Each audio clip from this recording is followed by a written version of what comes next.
सभी को नमस्ते। आज की वीडियो में हम लोग अपनी कंटिन्यूटी बरकरार रखेंगे और इसके पहले वाले एक महत्वपूर्ण लेक्चर में हम लोगों ने लेंस और उससे रिलेटेड डेफिनेशंस में ऑप्टिकल सेंटर की परिभाषा पढ़ी थी, ऑप्टिकल सेंटर को डिफाइन किया था। और अगले महत्वपूर्ण डेफिनेशंस में हम लोग focus point and focal length ऐसा पढ़ेंगे। तो आप सब जानते हैं कि लेंस दो प्रकार के होते हैं, कॉन्वेक्स और कॉन्केव। इसलिए जो फोकस बिंदु हैं उन दोनों के लिए हम लोग अलग अलग डिफाइन करेंगे। परंतु इसके पहले हम लोगों ने जब स्फेरिकल सरफेस पढ़ा था, वो चाहे कॉन्वेक्स स्फेरिकल सरफेस रहा हो चाहे कॉन्केव, हमने आप लोगों को बताया था कि यहाँ स्फेरिकल सरफेस के दो फोकस होते हैं, यानी दो फोकस पॉइंट होते हैं। और स्फेरिकल सरफेस के यदि दो फोकस पॉइंट होते हैं तो जो कि स्फेरिकल सरफेस से मिलकर के लेंस बनता है, इसका मतलब ये हुआ कि लेंस के भी दो फोकस पॉइंट होंगे। लेकिन वहां भी बात करते समय हमने कह दिया था कि जो द्वितीय फोकस बिंदु होता है उसको हम लोग ज्यादा इंपॉर्टेंस देते हैं। फिर भी यहाँ स्टडी के लिए हम लोग first focus point and second focus point lens के दोनों पढ़ेंगे। यानी अब एक बात क्लियर हो जाएगी कि लेंस के कितने फोकस पॉइंट हुए, दो फोकस पॉइंट हुआ, एक फर्स्ट फोकस पॉइंट और एक सेकेंड फोकस पॉइंट। तो हम लोग यहाँ देखेंगे, पहले फर्स्ट फोकस पॉइंट पढ़ते हैं।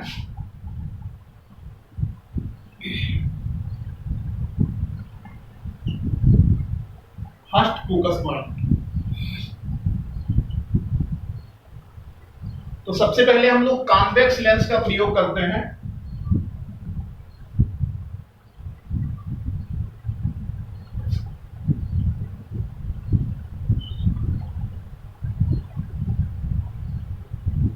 और कॉन्वेक्स लेंस में जो रे डायग्राम अपना है इसको बनाते हैं। अब फर्स्ट फोकस पॉइंट की डेफिनेशंस क्या है कि ये उत्तल लेंस है तो लेंस के मुख्य अक्ष पर स्थित वह बिंदु, लेंस के मुख्य अक्ष पर स्थित वह बिंदु जहां से चलने वाली प्रकाश किरणें लेंस से अपवर्तन के बाद मुख्य अक्ष के समांतर हो जाती हैं, इसको हम लोग लेंस का प्रथम फोकस पॉइंट कहते हैं। तो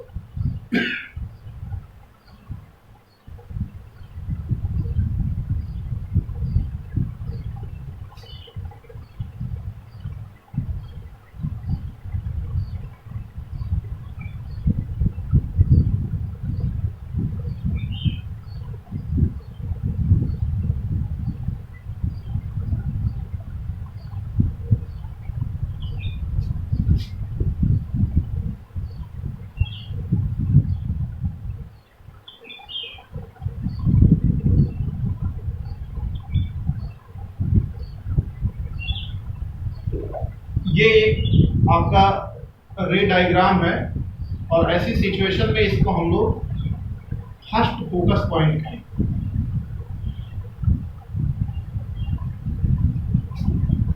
ये आपका फर्स्ट फोकस पॉइंट हो गया। यानी उत्तल लेंस का जो फर्स्ट फोकस पॉइंट हुआ, इसकी डेफिनेशन क्या हुई कि उत्तल लेंस के मुख्य अक्ष पर स्थित वह बिंदु जहां से चलने वाली प्रकाश किरणें लेंस से अपवर्तन के पश्चात मुख्य अक्ष के समांतर हो जाती हैं, उत्तल लेंस का प्रथम फोकस बिंदु कहलाता है। प्रथम फोकस बिंदु कहलाता है। आपने देखा कि प्रथम फोकस बिंदु उत्तल लेंस का किस तरफ है, लेफ्ट हैंड साइड पर, यानी इसका प्रथम फोकस नेगेटिव डायरेक्शन में होता है। अब एक बात यहां पर अपने दिमाग में आपको लानी चाहिए, या कोई समझदार विद्यार्थी होगा वो अपने मन में सोच रहा होगा कि ये यहां पर रेयर मीडियम है क्योंकि अपवर्तन की घटना घटित हो रही, और ये जो लेंस है ये दूसरा ट्रांसपेरेंट होमोजेनियस मीडियम है। तो यहां पर रिफ्रैक्शन ऑफ लाइट कहां से शुरू होना चाहिए था, इस पॉइंट से। आप जरा देखेंगे यहां से, लेकिन हमने बनाया नहीं, हमने इसको डायरेक्ट अंदर तक ले गए, इसके मिड पॉइंट तक, और फिर उसके बाद रिफ्रैक्शन किया है। तो आपके दिमाग में आना चाहिए कि ये तो गलत है, और डेफिनेटली यदि ऐसे देखा जाए तो ये रे डायग्राम यहां पर प्रश्न पैदा करता है, परंतु इसका एक्सप्लेनेशन अभी ये परिभाषा पूरी हो जाए फिर बताते हैं। तो ये इसका प्रथम फोकस हुआ। अब देखेंगे हम लोग कॉन्केव लेंस का प्रथम फोकस।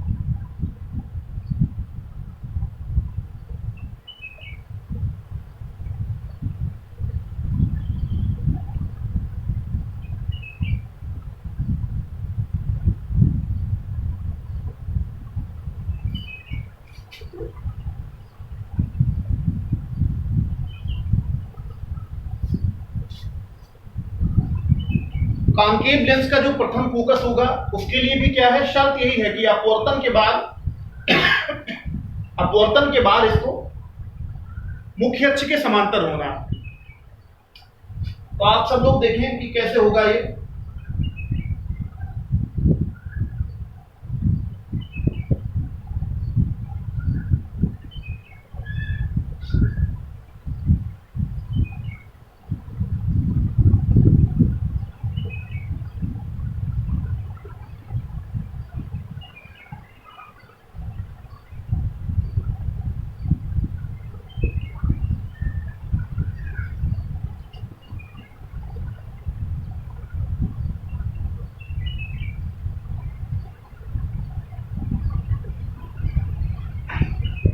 अब ये बहुत इजीली समझा जा सकता है।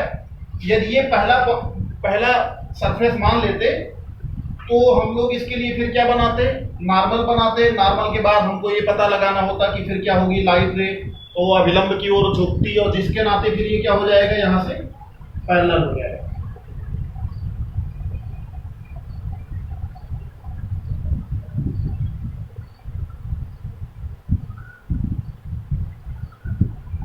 इसको एक मैं डॉट ऐसे आगे बढ़ाऊंगा तो ये जिस पॉइंट पर आकर के मिला इसको हम लोग प्रथम फोकस है।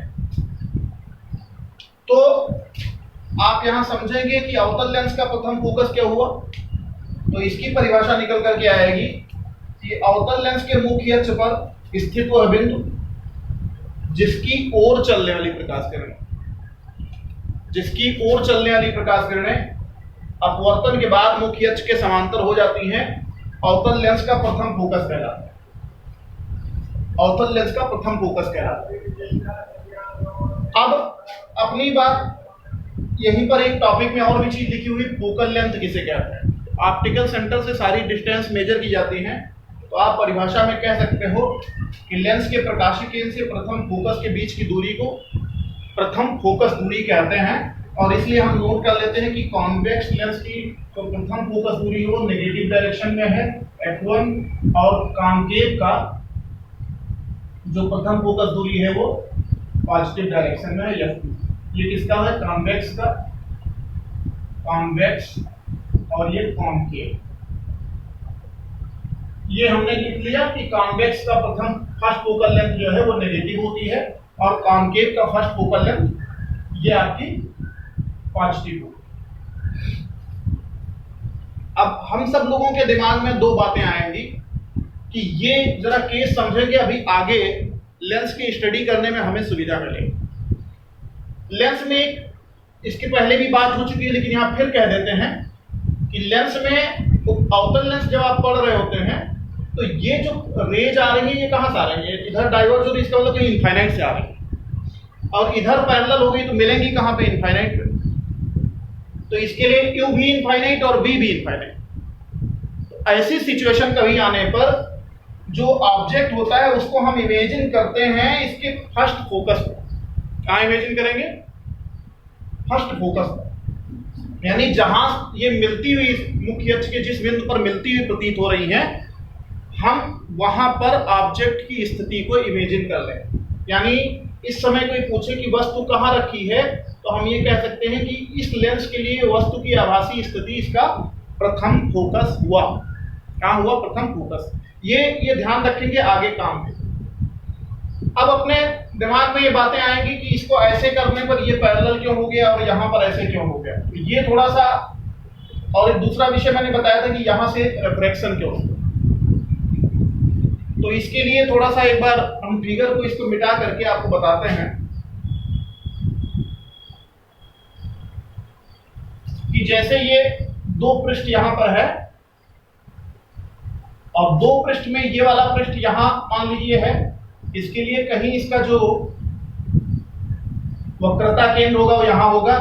जैसे ही कोई लाइट रे यहां ऐसे आएगी, आप सब जानते हैं कि ये क्या करेगी, नॉर्मल की तरफ झुकेगी, नॉर्मल की तरफ झुकेगी, ये झुक गई नॉर्मल की तरफ। अब नॉर्मल की तरफ जब झुकी तो फिर क्या हो जाएगा, अब इसके लिए नॉर्मल कहीं इस तरफ होगा, तो हम इधर कहीं नॉर्मल बना लेते हैं।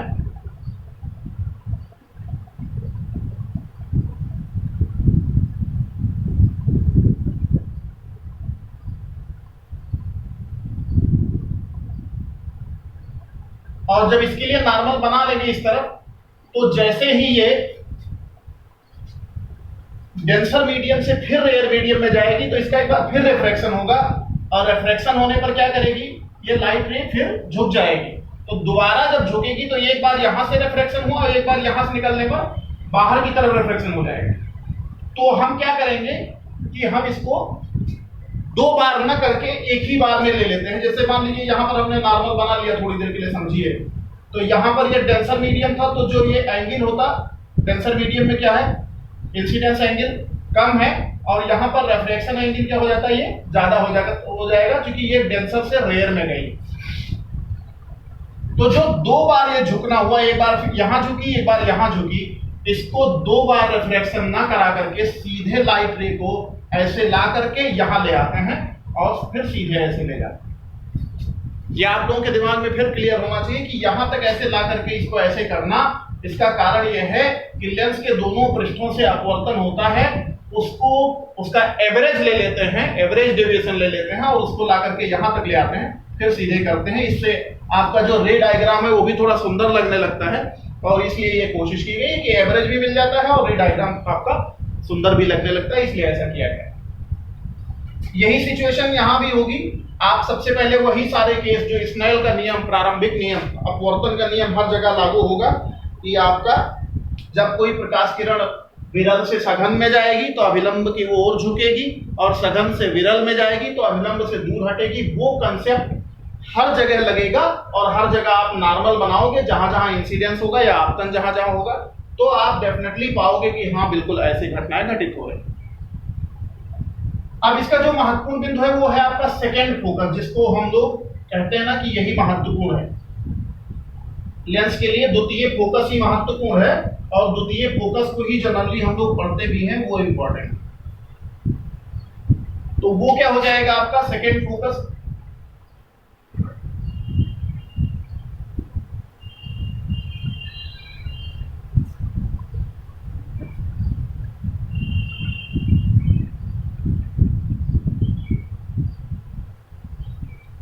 यहां क्या हो जाएगा,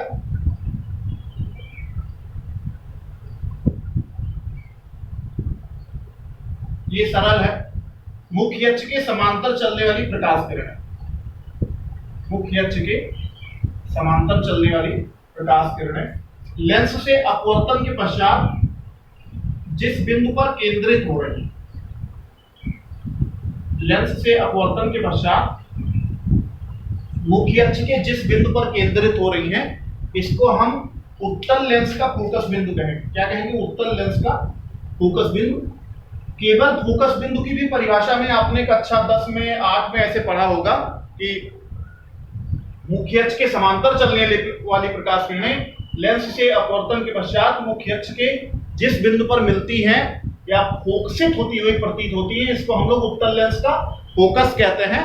लेकिन यहां पर कहेंगे उत्तल लेंस का द्वितीय फोकस कहते हैं, और कॉमन लैंग्वेज में हम इसको उत्तल लेंस का फोकस ही कहेंगे।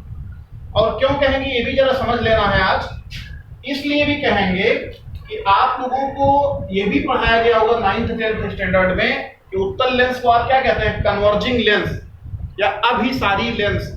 ये यही द्वितीय फोकस बिंदु से ये डेफिनेशंस निकल करके आती है कि लाइट रे देखो इधर ऐसे आ रही थी और इनको फिर क्या किया, इसने कंसंट्रेट किया एक पॉइंट पर। ऐसे कोई दूसरी लाइट रे यहां आ रही होगी, इनको भी क्या करेगी, वो उसी बिंदु पर ये क्या कर देगी, कंसंट्रेट कर देगी, फोकसित कर देगी।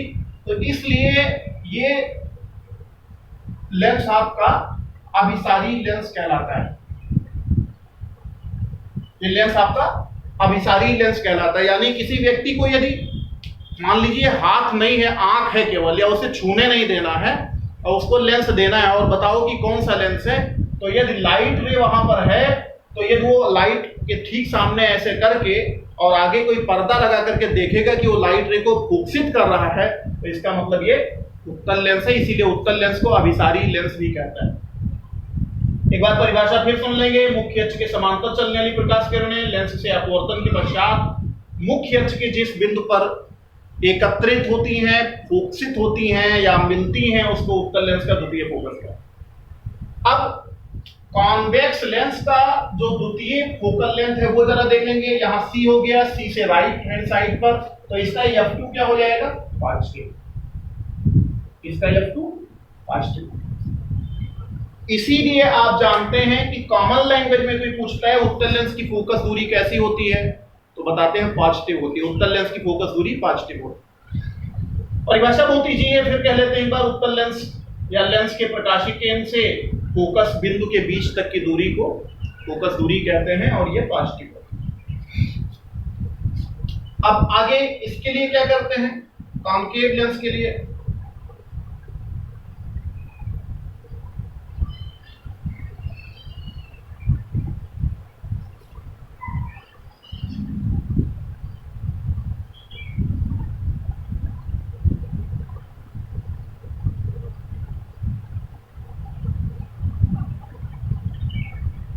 अब यहां से ये जो लाइट रे होगी ना, ये डाइवर्ज हो जाएगी, ऐसे हो जाएगी। अब डाइवर्ज हो गई तो इधर तो पैरेलल आई है, तो पैरेलल आने के नाते इधर तो इनको कहीं मिलना नहीं है और इधर भी डाइवर्ज हो गई, इसको भी नहीं मिलना है। तो क्या करते हैं? इसको बैक साइड में बढ़ाते हैं।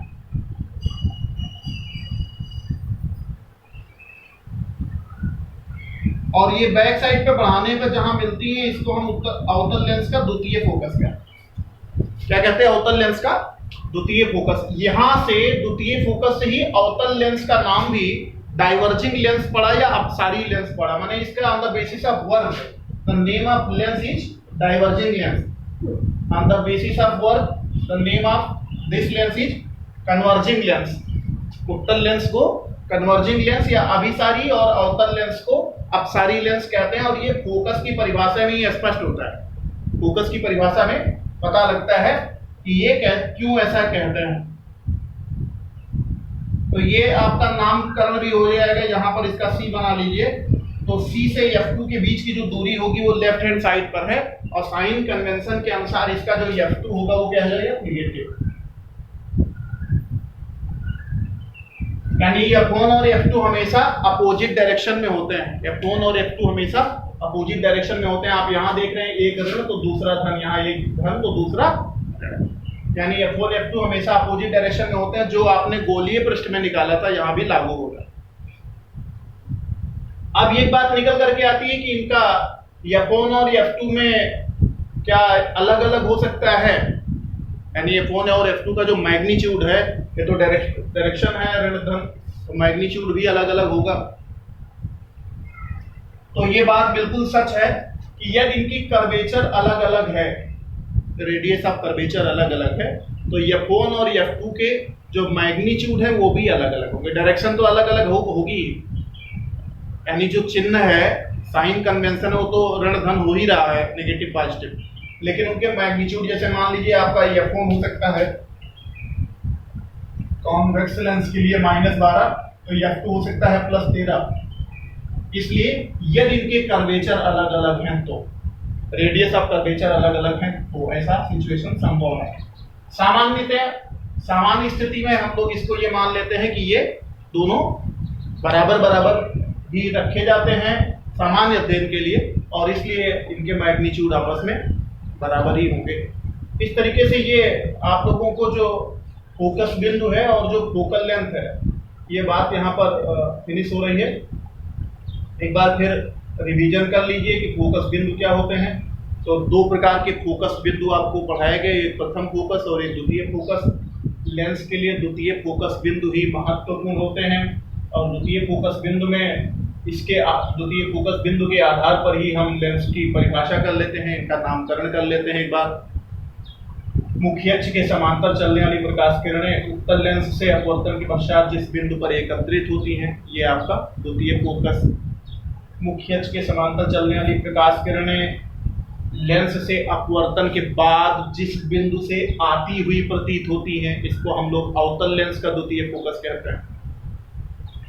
अब एक बात निकल करके आती है कि कोई विद्यार्थी पूछ ले कि मुख्य अक्ष के समांतर ही नहीं चल रही है, अनंत से आ रही है लेकिन मुख्य अक्ष के समांतर नहीं, तो फिर क्या फोकस बिंदु बनेगा? तो ये जरा समझने वाला विषय है, इसको थोड़ा देखेंगे एक बार। कि मान लो ये लाइट रे ऐसे आ रही है, सारी की सारी लाइट रे तिरछी आ रही है, ऐसे आ रहे हैं, तो क्या होगा? ऐसे लाइट रे तिरछी आ रही है, तो ये कहां मिलेंगी? इसके लिए आपको समझना होगा कि जो ये फोकस पॉइंट है, फोकस बिंदु, इस पर एक प्लेन खींचना, प्लेन। तो प्लेन कैसे होगा? तो हमने कहा जहां फोकस बिंदु है उस पर हम लोग कोई पर्दा रख देंगे या कागज रख देंगे, जो भी हो, पर्दा रख सकते हैं। तो जो ऐसे समांतर चलने वाली प्रकाश किरणें हैं वो भी आकर के यही फोकस प्लेन जो है उसके किसी बिंदु पर मिलेंगे, फोकस प्लेन के किसी बिंदु पर मिलेंगे। यानी यदि ये पैरेलल रेज आ रही है इनफाइनाइट से और स्लाइंट इंसिडेंस हो रहा है, तो वो भी फोकस प्लेन पर कहीं मिलेंगी, फोकस बिंदु पर नहीं, फोकस प्लेन पर। इस बात को मैं थोड़ा आपको और बताना चाहता हूं कि मान लीजिए कोई कॉन्वेक्स लेंस ऐसे रखा है और कॉन्वेक्स लेंस पर पैरेलल लाइट रे जा रही है और किसी इस बिंदु पर जाकर के उसका फोकसन हो रहा है या फोकसित हो रही है। अब क्या हुआ कि उस फोकस पॉइंट पर हमने क्या किया? पर्दा रख दिया। अब कोई तिरछा लाइट रे ऐसे पड़ रही है, कोई इधर से तिरछा पड़ रही है, कोई इस तरफ से तिरछा पड़ रही है, कोई इधर से तिरछा पड़ रही है। तो जितने तरफ से जो light rays, parallel light rays line पड़ेंगी, उन लाइट रेज का भी फोकसन होगा कॉन्वेक्स लेंस के द्वारा, और वो उसके चारों तरफ अलग अलग होगा। मतलब बीच में मिड में उसका फोकस बिंदु होगा, उसके चारों तरफ और भी फोकस प्लेन पर पॉइंट होंगे जहां पर लाइट रे कन्वर्ज करेगी। तो इसका उपयोग कई प्रकार से लाइट रे को कंसंट्रेट करने के लिए किया जा सकता है। लाइट रे को कंसंट्रेट करने के लिए इसका भी उपयोग कर सकते हैं। एक बार फिर समझ लीजिए, बहुत महत्वपूर्ण चीज है। इसका उपयोग आप एक बार समझे कि जैसे मान लीजिए ये आपका कॉन्वेक्स लेंस है, इधर आपका फोकस पॉइंट है, पर्दा कहीं बना हुआ है, ठीक पैरेलल लाइट रेज गई है तो वहां पर फोकसित हो गई। लेकिन यदि कोई स्लाइंट लाइट रेज ऐसे आ रही थी ऊपर से, तो वो भी तो फोकसित होगी क्योंकि कन्वर्जिंग लेंस है। लेकिन वो जहां फोकसित होगी वो प्रिंसिपल एक्सिस नहीं होगा। प्रिंसिपल एक्सिस में जहां आपका फोकस बिंदु है उस पर जो प्लेन परपेंडिकुलर खींचा गया है, उस प्लेन पर कोई पॉइंट होगा। तो ये इसको फोकस तल कहते हैं या फोकस प्लेन कहते हैं। एक बार फिर समझ लीजिए कि फोकस तल किसे कहते हैं। तो फोकस बिंदु के ठीक लंबवत स्थित तल को फोकस तल कहते हैं। फोकस बिंदु के ठीक लंबवत स्थित तल को फोकस तल कहते हैं। ये बात आपके समझ में आनी चाहिए। अब एक और परिभाषा, एक और बात छोटी सी इसमें है कि ये जो फोकस दूरी है, प्रैक्टिकल जब करते हैं तो कई बार इसमें फोकस दूरी निकालने के लिए आपको प्रयोग में पूछा जाता है कि उत्तल लेंस की फोकस दूरी कैसे निकालें। तो कॉन्वेक्स लेंस की जो फोकस दूरी है, यदि हमको कोई निकालने कहे तो हम कैसे निकालेंगे? अच्छा, ये बात ये समझना है कि ज्यादा ना पढ़े हो तब क्या करेंगे, बहुत अधिक नॉलेज ना हो तो फोकस दूरी कैसे निकालेंगे। बाकी तो अभी आगे पढ़ाएंगे, फार्मूला एटसेट्रा। तो बिल्कुल सामान्य जो आपको हैंड लेंस लेकर के आते हो बायोलॉजी में देखने के लिए, यदि उसकी फोकल लेंथ निकालनी हो तो क्या करना है? सूरज की लाइट रे लेनी है और उस लेंस को ऐसे लेंस पर आपतित करनी है। आपतित करने पर क्या हो जाएगा कि वो जाकर के कहीं कंसंट्रेट होगी। तो कंसंट्रेशन तो हर आदमी समझता है, लाइट रे को कंसंट्रेट करना। तो आपने क्या किया? लेंस ले लिया, ऐसे सूरज की तरफ रखा, ऐसे पकड़ करके। फिर क्या किया? इधर कागज लिया आप क्या कर रहे हो, कागज को आगे पीछे कर रहे हो, आगे पीछे कर रहे हो। फिर अब मान लीजिए यहां किया तो कागज पर बिल्कुल एक पॉइंट, बहुत छोटा सा, बिल्कुल माइन्यूट पॉइंट बन गया, पिन पॉइंट बन गया, नोक टाइप का बनने लगा। तो जब नोक टाइप का बनने लगा तब आप समझ लीजिए कि ये बिंदु इसका फोकस है। और आप अपने किसी मित्र से कह सकते हो कि इस लेंस और इसके बीच की जो डिस्टेंस है इसको निकाल लो, वही फोकस दूरी हो जाए। तो लाइट रे का प्रयोग करके आप फोकस दूरी निकाल सकते हो। तो वो एक अनुमानित फोकस दूरी होगी, बिल्कुल एक्यूरेट नहीं आएगी। एक्यूरेट फोकल लेंथ ज्ञात करने के लिए तो आपको ऑप्टिकल बेंच का प्रयोग करना पड़ेगा। लेकिन हाँ, एक जैसे मान लीजिए उसकी फोकल लेंथ 15 सेंटीमीटर के आसपास है, तो आपको पता लगेगा कि 15 सेंटीमीटर के आसपास है यदि आपने लाइट रे का प्रयोग करके फोकल लेंथ निकाली। नहीं तो पता लगा आपकी गणना में 70 सेंटीमीटर आ रहा है, तो फिर आप मान जाओगे कि ऐसा होगा। लेकिन यदि आप लाइट रे का प्रयोग करके देखे हो कि हमने लाइट रे लिया और उसने इतनी दूरी पर लगभग कंसंट्रेट कर दिया था लाइट रे, तो ये पक्का है कि आप जान जाओगे कि उसके आसपास, मान लीजिए आपकी 15 के आसपास आई थी, तो हो सकता है कि 13 आपका निकले गणना में, 14 निकले, 16 निकल सकता है। ऐसे 1 सेंटीमीटर का डिफरेंस होता है। लेकिन ये केवल कॉन्वेक्स लेंस के लिए ही संभव है। कॉन्वेक्स लेंस के लिए ही आप इजिली ऐसे लाइट रे का प्रयोग करके निकाल सकते हो फोकस दूरी, यानी फोकस दूरी के मापन भी कर सकते हो। अब लास्ट में इसको बिल्कुल बताना नहीं चाहिए, कोई मतलब नहीं है। कई बार ऐसे पूछ लेते हैं कि फोकस दूरी की परिभाषा, तो आपने निकाल दिया। मात्रक क्या है, तो दूरी शब्द आने पर सीधा सीधा मतलब है कि फोकस दूरी का मात्रक मीटर होगा। एक बार फिर सुन लीजिए, फोकस बिंदु को हमेशा कैपिटल एफ से और फोकस दूरी को हमेशा स्मॉल एफ से लिखें। फोकस बिंदु को कैपिटल एफ से और फोकस दूरी को हमेशा स्मॉल एफ से लिखा जाता है। ये बात समझ लीजिए। स्पेलिंग भी एक बार मेंशन कर लेंगे, FOCUS है, यहाँ FOCAL है। तो फोकस बिंदु और फोकस दूरी से संबंधित आज की वीडियो हम यहीं पर फिनिश करते हैं। बहुत बहुत थैंक यू। वीडियो आपको अच्छा लगे तो अपने दोस्तों को शेयर करें, लाइक करें। धन्यवाद।